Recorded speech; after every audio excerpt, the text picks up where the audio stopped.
ô Dieu, au milieu de nous. Nous voulons que ton feu descende sur nous. Nous voulons que ta pluie tombe sur nos vies. Nous voulons ta nuée pour nous envelopper. Nous t'élevons, ô Dieu.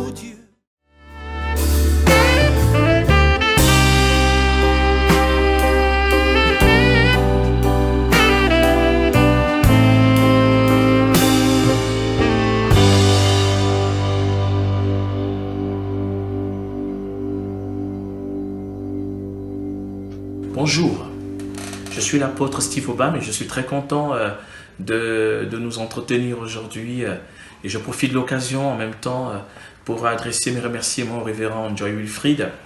J'ai dit nous tantôt, il faut bien croire que ce n'est pas anodin, je dis nous parce que simplement autant ce message vous concerne, autant il me concerne. Alors quelle est mon exhortation? S'il faut résumer mon exhortation en une seule question, elle serait la suivante.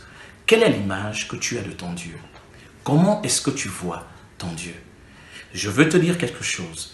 En fonction du regard que tu as sur Dieu, en fonction de la manière dont tu vois Dieu, de cette manière, Dieu agit envers toi. Si tu crois que Dieu ne peut guérir que les maux de tête, dans ta vie, il ne guérira que les maux de tête. Et le jour, malheureusement, tu pourras être victime du cancer, Dieu ne fera rien. Si tu crois que Dieu fait des petites choses, il ne fera que des petites choses. Notre Dieu est grand. La Bible dit, au son de sa voix, les biches donnent naissance. La Bible dit que le ciel est son trône et que la terre est son marchepied. Il est grand. Comment expliquer que nous marchons avec un si grand Dieu? Et pourtant, nous traînons en même temps des maladies, des situations difficiles. Certains ont même peur des sorciers. Certains ne vont même plus dans leur village parce qu'ils ont peur des sorciers. Je vous assure, vous êtes plus dangereux que tous les sorciers. Si et seulement si, vous prenez conscience de la grandeur du Dieu que vous servez. Dieu est grand. Marthe connaissait Jésus. Marthe servait Jésus.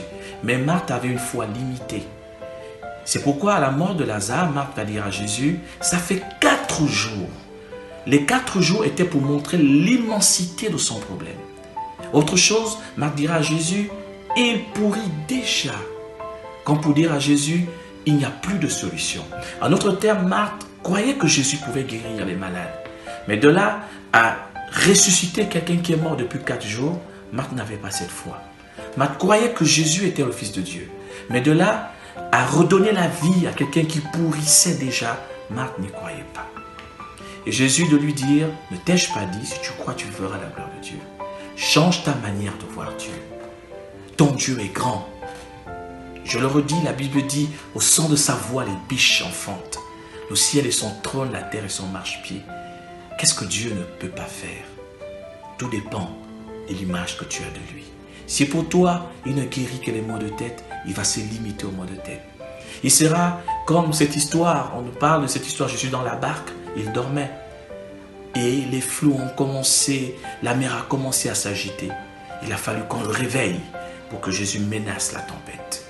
Il veut menacer la tempête dans ta vie, encore faut-il que tu le réveilles. Je ne parle pas d'une connaissance superficielle qui est basée sur la mémorisation des versets bibliques. Je parle de cette foi qui dit, je sais qu'il peut le faire. Je ne sais pas comment il va procéder. Le process, je ne le connais pas. La procédure, je ne la connais pas.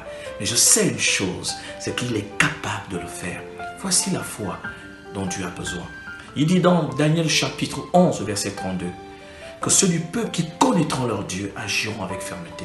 Dans ces temps difficiles, avec la pandémie, avec l'anomie, tout ce qui se passe, Dieu a besoin des hommes et des femmes qui croient en lui, qui relèvent le défi. Nous devons arrêter de marcher la tête courbée comme si notre Dieu était mort. Nous devons arrêter d'avoir peur des sorciers parce que nous sommes 100 fois plus influents que les sorciers. Encore faut-il que nous puissions réaliser la grandeur, l'immensité de ce Dieu. Dieu est humble. De la manière dont tu le vois, de cette manière, il agit envers toi. Il a dit à Marthe, et je voudrais finir par là, il a dit à Marthe, ne t'ai-je pas dit, Si tu crois, tu verras la gloire de Dieu. Ne t'ai-je pas dit, je suis la résurrection et la vie? Jésus est grand. Il guérit les malades et il n'a pas changé. Il te demande de croire. Ne cherche pas à savoir comment il va faire. Crois seulement qu'il peut faire. Et certainement, il va t'étonner. Il guérit les malades. Il est capable de régler ton problème. Peu importe ce que les hommes ont dit à ton sujet. Le Dieu que tu sers, le Dieu d'Israël, le Père de notre Seigneur et Sauveur Jésus-Christ est capable. Il est ton Dieu. Voici mon exhortation. Que Dieu vous bénisse. Merci.